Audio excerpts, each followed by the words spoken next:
하나님의 말씀 로마서 11장 16절에서 21절의 말씀입니다. 제사는 처음 익은 곡식가루가 거룩한즉 떡덩이도 그리하고 뿌리가 거룩한즉 가지도 그러하니라. 또한 가지 열마가 꺾이었는데 돌 감람나무인 내가 그들 중에 접붙임이 되어 참 감람나무 뿌리에 진액을 함께 받는 자가 되었은즉 그 가지를 향하여 자랑하지 말라. 자랑할 것이라도 내가 뿌리를 보존하는 것이 아니요 뿌리가 너를 보존하는 것이니라. 그러면 내 말이 가지들이 꺾인 것은 나로 접붙임을 받게 하려 함이라 하리니 옳도다. 그들은 받지 아니함으로 꺾이고 너는 믿음으로 섰느니라. 높은 마음을 품지 말고 도리어 두려워하라. 하나님이 원가지들도 아끼지 아니하셨은즉 너도 아끼지 아니하시리라. 아멘. 성도 여러분 안녕하십니까? 제가 요 근처에 있는 다산교회 담임을 맡고 있는 김석희 목사입니다.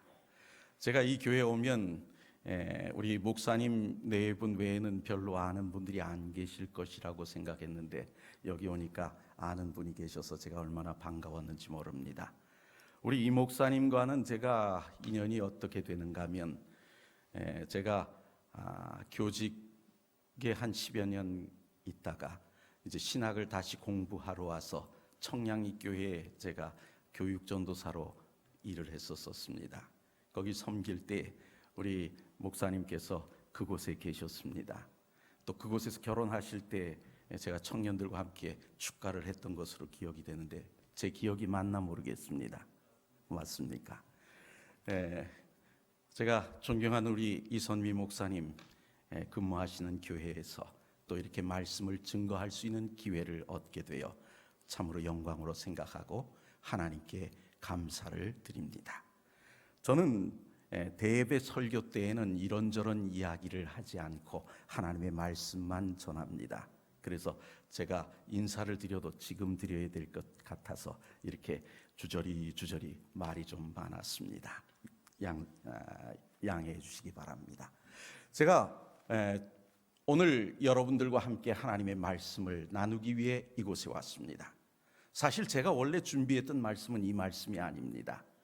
그런데 제가 저희 교회 말씀을 준비하는 과정에서 제가 로마서 11장과 12장을 보면서 아하, 이 말씀으로 청지기 부흥회를 하면 좋겠다라는 생각이 들어 이번 주에 제가 새롭게 다시 준비해 보았습니다. 저는 오늘과 내일을 통하여 거룩함을 지켜야 할 청지기라는 주제로 여러분들과 함께 은혜를 나누고자 합니다. 오늘 이 시간 우리가 함께 은혜를 나누고자 하는 제목은 뿌리가 거룩한즉 가지도 그러하니라 라는 말씀입니다. 이게 오늘 조금 뭘 제가 좀 잘못 누른 것 같습니다. 먼저 청지기 주말 부흥회를 즈음하여 우리가 좀 생각해 볼 말씀이 있습니다. 우리가 청지기 주말 부흥회라고 이야기하면 일반적으로 어떤 생각을 갖습니까? 11조와 헌금을 강조할 것이라고 생각합니다. 우리가 11조와 헌금을 잘 구별하여 드리면 우리에게 복이 된다는 것을 알고 있습니다. 모르는 분 계십니까? 다 잘 압니다. 근데 사실 가만히 보면 우리가 정확히 구별하는 일에는 부족함이 많아 보입니다. 왜 그런 일이 벌어질까요? 가만히 보면 청지기로서 내 자질이 부족하다고 하는 것입니다. 성경에 등장하는 많은 인물들 가운데 최고의 청지기를 꼽으라면 요셉입니다. 야곱의 11번째 아들 요셉입니다. 그는 형들에 의해 팔려갑니다. 애굽에 팔려가서 보디발의 집에 거하게 됩니다. 노예가 됩니다. 그런데 그는 그곳에서 최고의 청지기로 인정을 받습니다. 그러다 그는 모함을 받고 이제 투옥됩니다. 그런데 그는 투옥되어서도 그 감옥 속에서 최고의 청지기가 됩니다. 이제 그가 감옥에서 나와 바로 왕의 신임을 받습니다. 총리가 됩니다. 그는 그 왕국에서도 그 왕의 신임을 받는 최고의 청지기가 됩니다. 그러면 청지기로서의 요셉의 좌우명은 어떤 것이었을까요? 물론 창세기에는 이런 말씀이 없지만 저는 그의 생애를 통하여 골로새서 3장 23절을 뽑아봤습니다. 무슨 일을 하든지 마음을 다하여 주께 하듯 하고 사람에게 하듯 하지 말라. 한번 여러분들 가만히 보십시오. 그가 이제 보디발의 집에서 이제 청지기로서 생활합니다. 그런데 어느 날 보디발의 아내가 그를 유혹합니다. 이때 요셉이 뭐라고 대답합니까? 창세기 39장 9절의 말씀 봅시다. 이 집에는 나보다 큰 이가 없으며 주인이 아무것도 내게 금하지 아니하였어도 금한 것은 당신뿐이니 당신은 그의 아내임이니라. 그 다음 말씀 봅시다. 그런즉 내가 어찌 이 큰 악을 행하여 하나님께 죄를 지으리이까. 여기 가만히 봅시다. 만약에 이 요셉이 보디발의 아내와 죄를 범했다면 누구에게 범한 것이 됩니까? 인간적으로는 보디발에게 죄를 범한 것이 됩니다. 그런데 그는 주인의 아내를 범하는 것을 하나님께 죄를 짓는 것으로 여기고 있습니다. 이것이 무엇입니까? 그는 보디발을 섬길 때 죽게 하듯 했다는 것입니다. 여러분, 오늘 우리가 이 땅에 살아가는 동안 어떤 자세로 살아야 하는가? 무슨 일을 하든지 죽게 하듯 해야 한다고 하는 것입니다. 그것이 청지기로서 해야 될 평가입니다. 해야 될 일입니다. 청지기로서 요셉을 평가한다면 뭐라고 할 수 있을까요? 요셉은 청지기는 청지기인데 우리와 차원이 다른 청지기입니다. 오늘의 말씀의 주안점은 뭘까요? 죄에 익숙한 우리로서는 요셉처럼 모든 일을 죽게 하듯 하기가 상당히 힘들다고 하는 것입니다. 여러분 어떻습니까? 우리가 결심합니다. 그런데 그 결심이 우리의 뜻대로 이루어집니까? 우리가 한번 가벼운 것을 예로 들어봅시다. 우리가 1월 1일이 되면 나름대로 신앙적 결심을 합니다. 내가 이번에는 성경을 통독하리라. 그런데 어떻습니까? 어떤 분은 창세기 교인, 어떤 분은 출애굽기 교인, 어떤 분은 모세 오경 교인으로 끝납니다. 죽게 하듯 하기가 참 힘듭니다. 그런데 이 요셉은 청지기로서의 수행 능력이 마치 10단 같아요. 여러분, 우리 바둑을 둘 때 몇 단까지 있습니까? 9단까지 있어요. 10단은 뭐라 그럽니까? 신의 영역이라 그럽니다. 어떤 면에서 보면 요셉의 생애를 가만히 살펴보면 그가 행하는 일은 우리의 인간의 능력을 뛰어넘은 것처럼 보여요. 자기를 팔았던 형들을 바라보면서 그들을 향하여 어떤 이야기를 했는지 여러분들 기억하시죠? 과연 우리는 그와 같은 넓은 마음을 가질 수 있습니까? 그는 우리와 한 차원 다른 청지기더라고 하는 것입니다. 그렇다면 오늘 우리가 요셉과 같은 청지기가 되려면 어떻게 해야 할까요? 전 오늘 본문에서 뿌리가 거룩하면 가지도 거룩하다는 그 말씀 속에서 그 방법을 찾아보고자 하는 것입니다. 오늘 우리의 하나님은 어떤 하나님이십니까? 우리를 거룩하게 하려 하시는 하나님이십니다. 바울이 말하는 거룩의 속성이란 어떤 것일까요? 로마서 11장 16절의 말씀을 봅시다. 제사하는 처음 익은 곡식 가루가 거룩한즉 떡덩이도 그리하고 뿌리가 거룩한즉 가지도 그러하니라 그랬어요. 지금 이 말씀을 보십시오. 제사하는 처음 익은 곡식가루가 어떻다고요? 거룩하다고요. 이제 제사를 지내러 가는 사람이 가루를 들고 가는데 그 가루는 어떻게 합니까? 구별된 가루예요. 거룩한 가루입니다. 그렇게 되면 어떻게 되더라고요? 거룩한 가루로 만들어진 성소에 드리는 떡도 거룩해진다고 하는 것입니다. 그러면서 그는 바로 이어 뭐라고 이야기하는가? 나무의 진액을 공급하는 뿌리가 거룩하다면 그 진액을 받은 가지도 거룩해진다라고 이야기하는 것입니다. 그렇다면 방금 읽었던 이 16절 하단의 말씀과 요한복음 15장 5절의 말씀을 연결시켜 보면 어떻게 될까요? 요한복음 15장 5절의 말씀을 봅시다. 나는 포도나무여 너희는 가지라. 그가 내 안에, 내가 그 안에 거하면 사람이 열매를 많이 맺나니 나를 떠나서는 너희가 아무것도 할 수 없습니다. 지금 예수님은 뭐라고 말씀하십니까? 나는 포도나무라고 말씀하셔요. 그리고 우리는 가지라고 얘기합니다. 그렇다면 여기서 한 가지 상상을 해봅시다. 포도나무의 뿌리는 누구일까요? 5절에 보니까 뿌리가 누구인지는 이야기하지 않습니다. 우리가 이 뿌리가 누구냐를 알아보려면 그 뿌리의 역할부터 살펴보아야 합니다. 뿌리의 역할이 무엇입니까? 뿌리가 거룩함으로 가지까지 거룩하게 만들기 때문에 뿌리는 거룩의 근원이요 거룩의 시발점이 되는 것입니다. 그러면 하나님께서 이스라엘을 애굽 땅에서 인도해낸 목적을 살펴봅시다. 레위기 11장 45절입니다.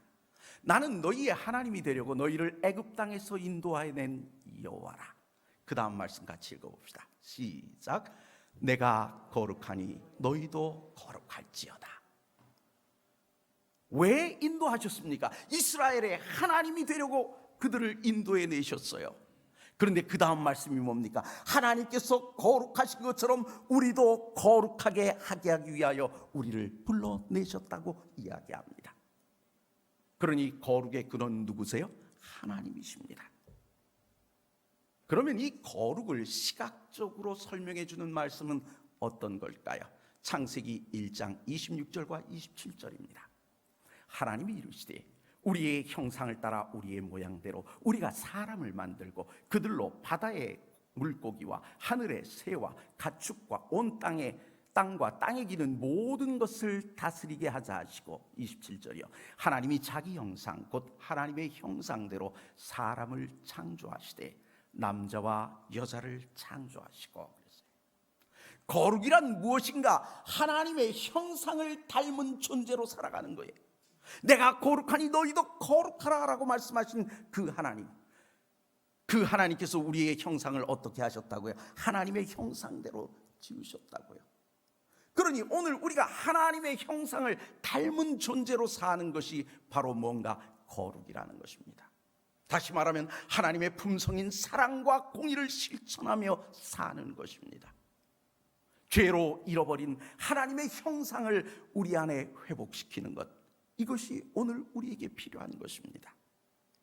우리는 교회 생활을 하다 보면 종종 사랑과 공의라고 하는 이 두 날개 속에서, 두 가지 속에서 우리는 고민할 때가 있습니다. 제가 어느 교회에서 목회할 때였습니다. 자, 이번에 신임 장로 하실 분이 있습니까? 후보자 추천해 보십시오. 선거위원회에서 얘기합니다. 그럼 한 분이 손을 딱 들어요. 아무개 집사님을 장로님으로 이번에 줬으면 좋겠습니다. 그랬더니 한 분이 그래. 아유, 그분은 안 됩니다. 왜 안 됩니까? 아유, 그분은 아직도 뭐 이러해서 도저히 장로로서는 안 됩니다. 그게 공입니다. 그랬더니 한 분이 그래. 아유, 그런 기준으로 얘기하면 우리 교회 장로님들 다 장로 그만둬야 됩니다. 그러니까 사랑으로 덮어야 됩니다. 가운데 서 있는 저는 참 난처합니다. 사랑을 택할 것이냐, 공의를 택할 것이냐. 우린 종종 살다 보면 사랑과 공의 사이에서 굉장히 헤맵니다. 그런데 하나님은 사랑과 공의의 하나님이시기 때문에 오늘 우리도 그 두 가지 속성을 가지고 있어야 한다는 것입니다. 그러면 오늘 본문 속에는 어떤 말씀이 나오는가? 돌감람나무와 참감람나무에 대한 이야기가 나옵니다. 17절의 말씀 봅시다. 또 한 가지 열마가 꺾이었는데 돌감람나무인 내가 그들 중에 접붙임이 되어 참감람나무 뿌리에 진액을 함께 받는 자가 되었은즉. 본문엔 두 나무가 등장합니다. 뭡니까? 돌감람나무와 참감람나무입니다. 그렇다면 이 두 종류의 나무가 존재한다고 하는 것을 통해서 우린 좀 한번 재미난 생각을 좀 해보아야 합니다. 자, 두 나무가 존재한다는 것은 창조의 다양성일까요? 하나님께서 말씀하시기를 셋째 날 뭐라 그럽니까? 모든 나무들이 다 어떻게 하라고요? 종류대로 있으라 그랬으니까 그때 아마 돌감람나무라는 종류와 참감람나무라는 종류가 있었지 않겠는가 우리가 가정해 볼 수 있습니다. 또 하나의 가정이 있습니다. 죄가 만든 품종의 퇴화인가? 창조 당시 어땠어요? 창조 당시에는 하나님이 좋은 것만 만드셨을 것 같아요. 그러니까 참감람나무를 만드셨는데 죄가 들어오고 난 다음에 돌감람나무가 생겼다, 퇴화된 종류가 생겼다, 뭐 이런 생각을 해볼 수 있을 겁니다. 마치 창조 당시에는 모든 동물이 다 채식동물이었는데 죄로 말미암아 여러 동물들이 육식동물이 된 것처럼 그렇게 되지 않았을까? 여러분 한번 상상해 보십시오. 하늘나라 가면 호랑이가 풀을 먹을까요? 아니면 사슴 잡아 먹을까요? 풀 먹어요? 그럼 이빨이 어떻게 생겼을까요? 호랑이 입을 쫙 벌리면 뭐가 보입니까? 송곳니가 보이죠. 그 송곳니 대신 소처럼 이빨이 쫙, 앞니, 어금니 쫙 있다면 어떨까요? 호랑이 폼이 좀 날까요? 저는 하늘나라 가면 참 궁금한 게 많아요. 아마 잘은 모르지만 호랑이 사자 아마 입 한번 벌려볼 겁니다. 이빨이 어떻게 생겼나. 창조 당시에는 아니었는데 죄가 들어오고 난 다음에 그들이 변한 것처럼 나무도 그렇게 변한 것이 아닐까? 아니면 진화의 과정에서 발생한 돌연변이인가? 뭐 여러 가지 가정들을 해볼 수 있습니다. 성경상에 보면 또 두 종류의 사람이 나옵니다. 어떤 사람입니까? 하나님의 백성과 이방인입니다. 다시 말하면 거룩한 백성과 거룩하지 않은 백성이 나오는 것입니다. 그렇다면 여기서 또 하나 생각해 봅시다. 나무의 특성은 열매가 정합니까? 뿌리가 정합니까? 아무 나무나 상처를 낸다고 고로쇠 수액같이 그런 달콤한 물이 나오는 것은 아니에요. 그렇죠? 아무 나무에서 나오는 것 아닙니다. 눈에 보이는 열매 때문에 나무가 구분되는 것이 아니라 보이지 않는 뿌리 때문에 나무가 구분되더라는 것입니다. 그래서 로마서 11장 16절에서는 뭐라 그럽니까? 뿌리가 거룩한즉 가지도 그러하니라. 뿌리가 거룩해야 오늘 우리도 거룩해질 수 있다라고 얘기하는 것입니다. 18절은 뭐라 그럽니까? 그 가지들을 향하여 자랑하지 말라. 자랑할지라도 내가 뿌리를 보존하는 것이 아니요 뿌리가 너를 보존하는 것이니라.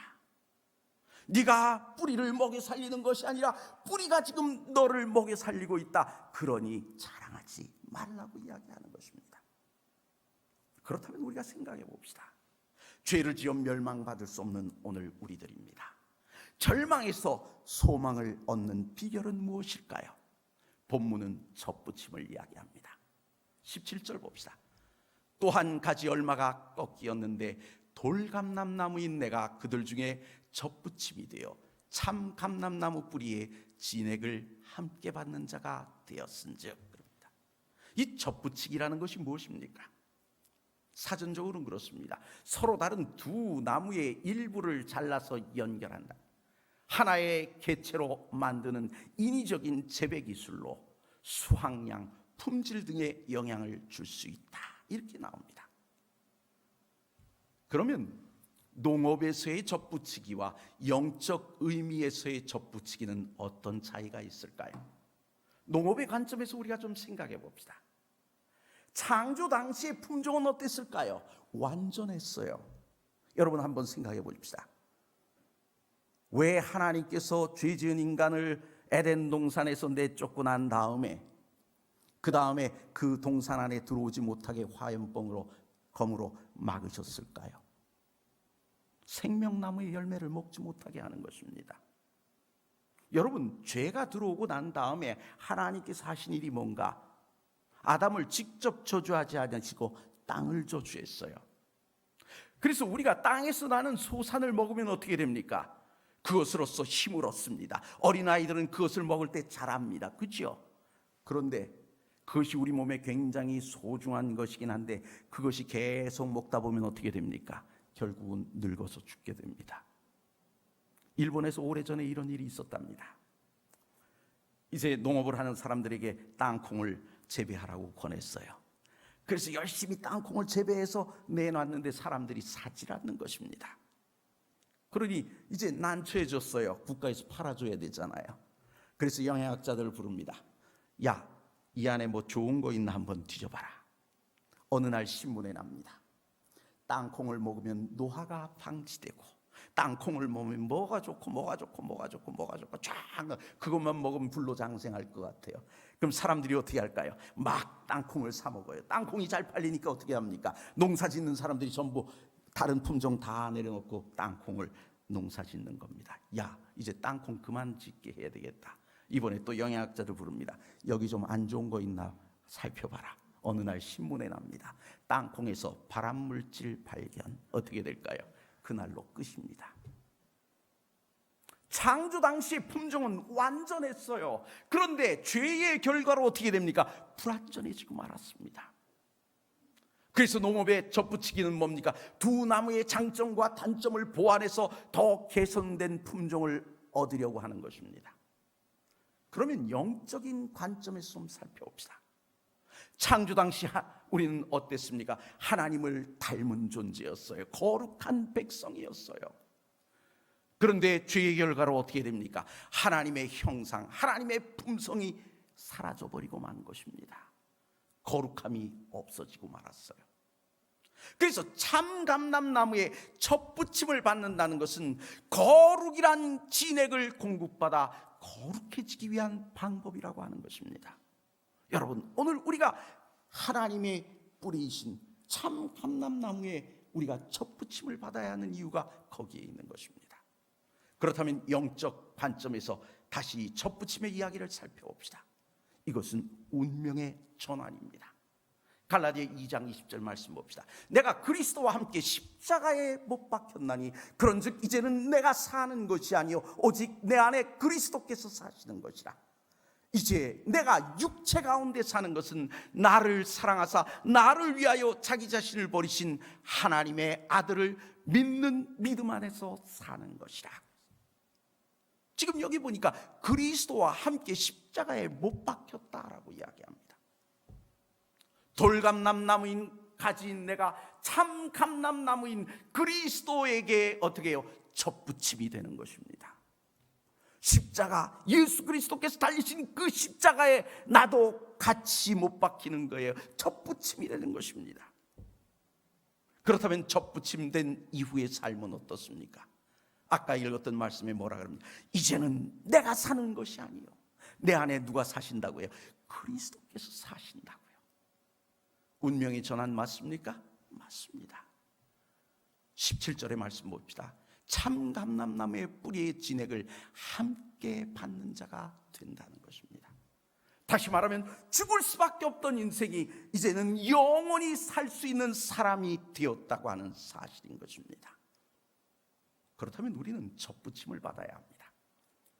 7절과 8절의 말씀 봅시다. 로마서 11장 7절 8절입니다. 그런즉 어떠하냐? 이스라엘이 구하는 그것을 얻지 못하고 오직 택하심을 얻은 자가 얻었고 그 남은 자들은 우둔하여졌느니라.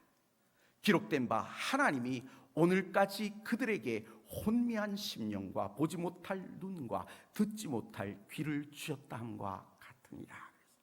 이 말씀을 잘 기억하면서 다음 말씀을 보십시오.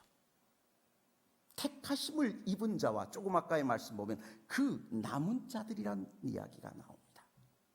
그럼 택하심을 입은 자는 누굴까요? 여러분, 유대인들이 어떻게 했습니까? 예수 그리스도를 거절했어요. 십자가에 못 박았습니다. 그의 죄를, 이 죄를 누구에게 돌리라고요? 나와 내 후손들에게 돌리라고 얘기했어요. 대부분 다 그리스도를 거절했어요. 그들이 거절할 때 몇몇 사람들은 어떻게 합니까? 그리스도를 영접했습니다. 그래서 이들은 어떤 사람인가? 성경상 진정한 남은 무리입니다. 여러분, 성경의 역사는 남은 무리들의 역사입니다. 아담의 후손 가운데 셋이 첫 번째 남은 무리가 되었지요. 그 다음에 노아가 남은 무리가 되었습니다. 아브라함이 남은 무리가 되었고 야곱이 남은 무리가 되었고 그 중에서 유다가 남은 무리가 되었고 이제 그 유다 백성들 가운데 예수 그리스도를 개인의 구세주로 받아들인 사람들이 남은 무리가 된 것입니다. 그럼 조금 아까 읽었던 말씀 가운데 그 남은 자들이란 누구일까요? 유대 백성들 가운데서 남은 무리를 빼고 남은 자들. 그래서 저는 그 사람들을 뭐라고 이야기하는가? 남겨진 자들이라고 이야기합니다. 저는 그렇게 얘기해요. 남겨진 자들. 마치 열처녀의 비유 가운데 잔치에 들어가지 못한 미련한 처녀들과 같은 사람들입니다. 그럼 이 남겨진 자들의 특성이 무엇입니까? 아까 8절의 말씀 다시 봅시다. 기록된 바 하나님이 오늘까지 그들에게 혼미한 심령과 보지 못할 눈과 듣지 못할 귀를 주셨다 함과 같으리라 하면서 세 가지가 나오죠. 뭡니까? 혼미한 심령, 보지 못하는 눈, 듣지 못하는 귀. 남겨진 자들의 특성이 그와 같은 것입니다. 그럼 봅시다. 눈과 귀는 어떤 역할을 합니까? 눈과 귀는 정보를 입력합니다. 보고 듣고 거기서 얻은 정보들을 이제 우리 뇌 가운데로 입력시키는 역할을 하는 것이 바로 눈과 귀예요. 그럼 심령은 무엇입니까? 지금 눈과 귀를 통하여 많은 정보들이 들어오는데 그 중에 어느 하나를 선택할 수 있는 기능을 가진 것이 심령이에요. 다시 말하면 우리의 심령이 뭘 결정하는가? 우리의 운명을 결정한다는 거예요. 우리가 두 갈래 길을 만납니다. 어떤 길을 택할 것이냐? 누가 하는 거예요? 눈과 귀가 하는 것이 아니라 우리의 심령이 하는 것입니다. 그러면 접붙임을 받으면 어떤 변화가 일어날까요? 바로 심령의 변화가 일어나는 것입니다. 빌립보서 2장 5절의 말씀 봅시다. 너희 안에 이 마음을 품으라. 그리스도 예수의 마음이니. 오늘 우리가 예수 그리스도께 접붙임을 받고 나면 누구의 마음을 품게 됩니까? 예수 그리스도의 마음을 품게 되는 것입니다. 다시 말하면 혼미한 심령이 뭘로 바뀌는가 하면 예수의 마음으로 바뀌는 것입니다. 듣지 못하는 귀, 이 귀에 대해서 한의학은 어떻게 얘기할까요? 제가 이 심심해서 한의학 책을 좀 이렇게 대충 한번 훑어봤습니다.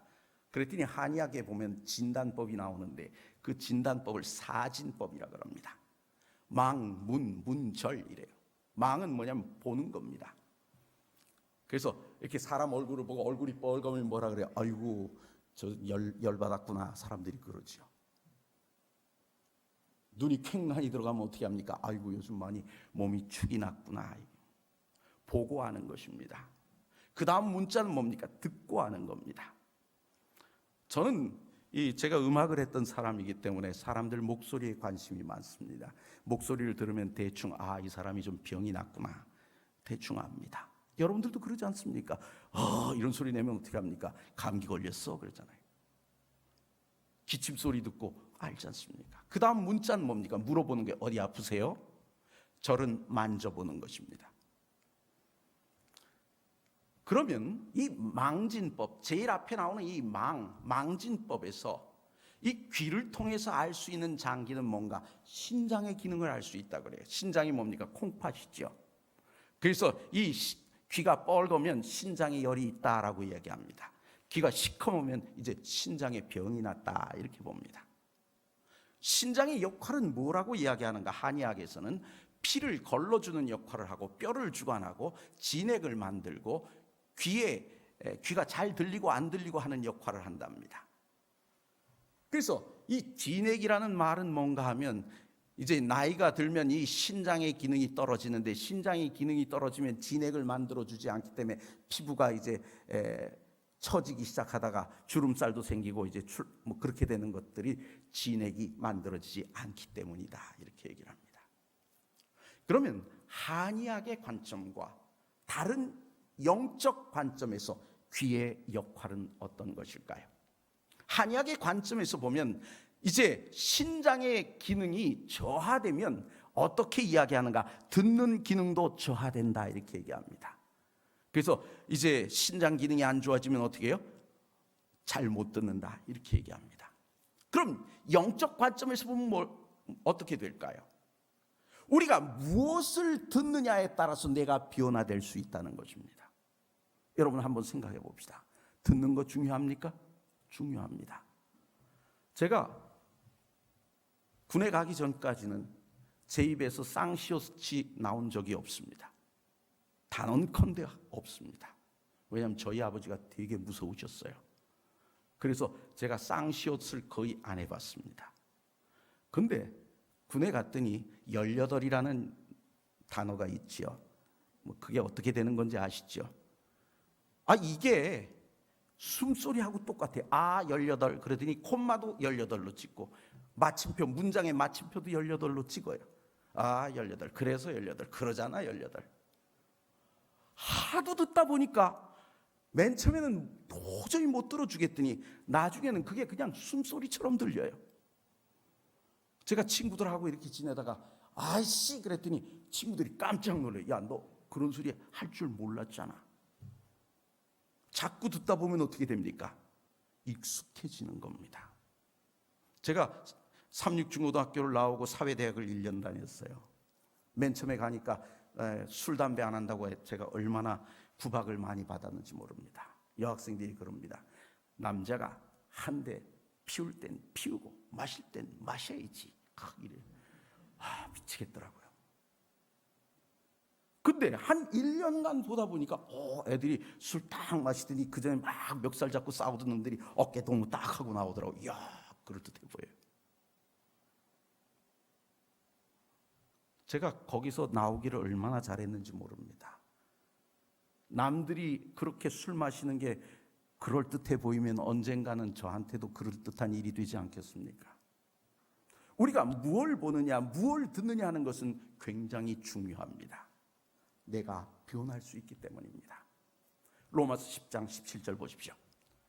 그러므로 믿음은 들음에서 나며 들음은 그리스도의 말씀으로 말미암느니라. 귀 중요합니까? 중요합니다. 우리가 하나님의 말씀을 들으면 오늘 우리는 믿음이 자라는 것입니다.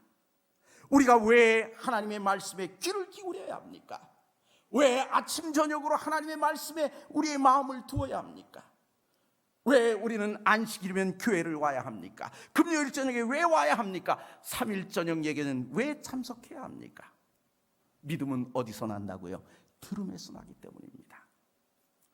그리스도의 말씀을 들으면 어떻게 됩니까? 믿음이 성장합니다. 믿을 신자를 썼습니다. 뼈가 우리 몸을 지탱할 수 있게 해주는 것처럼 그리스도의 말씀은 우리의 믿음을 지탱해 줄 든든한 소망이 되는 것입니다. 피가 우리의 생명을 주관하는 것처럼 그리스도의 말씀은 우리로 사랑의 실천자가 되게 하는 것입니다. 그래서 우리가 잘 듣게 되면 믿음, 소망, 사랑이 다 우리 안에 존재하게 되는 것입니다. 다윗의 고백을 좀 살펴봅시다. 시편 32편 3절 4절입니다. 내가 입을 열지 않을 때에 종일 신음함으로 내 뼈가 쇠하였도다. 주의 손이 주야로 나를 누르시오니 내 진액이 빠져서 여름 가뭄의 마름같이 되었나이다. 3절에 보니까 그가 입을 열지 않아요. 뭐 하지 않는다는 얘기입니까? 자기의 죄를 고백하지 않는 것입니다. 죄를 자복하지 않아요. 그러니 속에서 뭐가 쌓입니까? 스트레스가 쌓이는 것입니다. 여러분들 우리가 잘 아는 이야기 가운데 임금 님기는 당나귀이다 하는 얘기 있죠. 우린 내 안에 있는 스트레스를 바깥으로 끄집어내야 이게 발산이 되는 겁니다. 그런데 그것을 꾹 누르고 있으려니 병이 나는 것입니다. 여기 보니까 뼈가 쇠한다 그래요. 여러분 우리가 근심을 하게 되면 어떻게 되는 줄 아십니까? 근심을 하면 이 신장이 고통을 당한답니다. 그래서 고통을 당하면 어떻게 됩니까? 신장이 안 좋아지고 안 좋아지면 머리가 하얘집니다. 뼈가 쇠하는 겁니다. 근데 이 뼈가 뭘 하는가? 이 신장이 뭔 기능을 하는가 하면 이 뼈를 주관하는데, 그래서 이것 때문에 우리의 몸이 마르게 된다는 것입니다. 그래서 잠언에서는 뭐라 그럽니까? 마음의 근심은 뼈를 마르게 하느니라. 근데 예전 개역 한글판에 보면 뭐라고 나오는가 하면 뼈로 마르게 하느니라 그럽니다. 근심은 우리의 뼈로 마르게 한다. 뼈가 마르게 하는 역할을 한다는 거예요. 또 하나가 뭔가 하면 진액이 빠진다 그럽니다. 마음의 즐거움은 양약이라도 심령의 근심은 뼈로 마르게 하느니라 그랬어요. 다윗의 고백 하나를 더 봅시다. 5절 8절. 내가 이르기를 내 허물을 여호와께 자복하리라 하고 주께 내 죄를 아뢰고 내 죄악을 숨기지 아니하였더니 곧 주께서 내 죄악을 사하셨나이다. 내가 내 갈 길을 가르쳐 보이고 너를 주목하여 훈계하리로다. 죄를 자복하지 않고 가지고 있을 때는 뼈로 마르게 되고 진액이 말라버리고 그래서 점점 쇠하여 가더니 죄를 자복하고 나니까 변하더라고요. 어떻게 변합니까? 영적인 눈과 귀가 회복되는 것입니다. 여기 보십시오. 내 갈 길을 가르쳐 보이고, 보는 것이 무엇입니까? 영적인 눈이 회복되는 것입니다. 너를 주목하여 훈계하리로다. 귀가 열리는 것입니다. 그러면 참 감람나무이신 그리스도께 우리가 접붙임을 받으려면 어떻게 해야 할까요? 빌립보서 2장 5절은 예수의 마음을 품으라고 이야기합니다. 그리고 로마서 10장 17절은 예수의 마음을 품기 위해서는 그리스도의 말씀을 들어야 된다라고 이야기하는 것입니다. 그러면 생각해 봅시다. 오늘 우리는 참된 청지기가 되어야 합니다. 누구처럼요? 요셉처럼요. 그러기 위해서는 오늘 우리가 어떤 사람이 되어야 하는가? 예수의 마음을 품고 사는 청지기가 되어야 하는 것입니다. 여러분, 우리가 왜 헌금을 올바로 못합니까? 왜 11조를 올바로 구분하지 못합니까? 결국 내 마음의 문제입니다. 내가 예수 그리스도의 마음을 품고 산다면 어떤 면에서 보면 월정헌금 11조 이와 같은 모든 문제들은 한 차원 다른 문제가 되어버리고 마는 것입니다. 여러분, 하나님께서 오늘 우리들에게 어떤 역할을 주셨는 줄 아십니까? 하나님께서 천지를 창조하시고 난 다음에 그 모든 것들을 다스리라고 하셨어요. 그러면 재물도 우리가 뭐 해야 됩니까? 다스려야 합니다. 그런데 다스려야 할 것에 대해서 다스림을 받으면 어떻게 됩니까? 하와가 되는 것입니다. 여러분, 하와를 보십시오. 그가 혼자 이렇게 가고 있는데 뱀이 말을 합니다. 하나님께서 창조하신 창조물 가운데 말할 수 있는 기능을 준 존재는 누굽니까? 천사와 사람뿐이에요. 뱀은 말할 수 없게 하나님이 창조하셨어요. 그러면 그것을 다스려야 할 책임을 가진 사람이라면 어떻게 해야 됩니까? 뱀에게 말 못하게 해야 됩니다. 아마 저 같으면, 성미가 급한 저 같으면 칡농쿨 끊어서 뱀의 입을 아마 꽁꽁 묶었을지도 모릅니다. 다스려야 할 것에게 다스림을 받게 되면 오늘 우리는 청지기가 될 수 없습니다. 그래서 오늘 우리는 예수의 마음을 품고 사는 청지기가 되어야 하는데, 그러기 위해서 필요한 것이 무엇인가? 우리가 그리스도께 접붙임 바 되어야 하는 것입니다. 그래서 오늘 우리는 하나님의 형상을 닮아 우리도 거룩한 자가 되어야 하는 것입니다. 두 번째가 뭘까요? 우리가 접붙임 바 되려면 그리스도의 말씀을 듣고 그리스도의 마음을 품어야 하는 것입니다. 여러분, 교회 오는 일을 등한히 하지 마십시오. 우리가 열성을 다하여 주의 전에 나와서 하나님의 말씀을 듣고 우리의 삶 속에서 끊임없이 하나님의 말씀과 접하여 산다면 오늘 우리가 그리스도의 마음을 품을 수 있다고 하는 것입니다. 마지막으로 우리가 해야 될 일은 무엇일까요? 우리가 그리스도의 마음을 품었다면 서로 권면하여 교만한 마음을 품지 말고 경외함으로 주를 섬겨야 하는 것입니다. 여러분, 이제 나 혼자 구원을 받는 것이 아니라, 나 혼자 올바른 청지기가 되는 것이 아니라 서로 권하여 같이 하나님 앞에 나서는 신실한 청지기가 되는 그런 그리스도인이 되어야 한다는 것입니다. 예수의 마음을 품고 바른 청지기의 삶을 사시는 저와 여러분이 다 되시기를 바라면서 말씀을 마치겠습니다.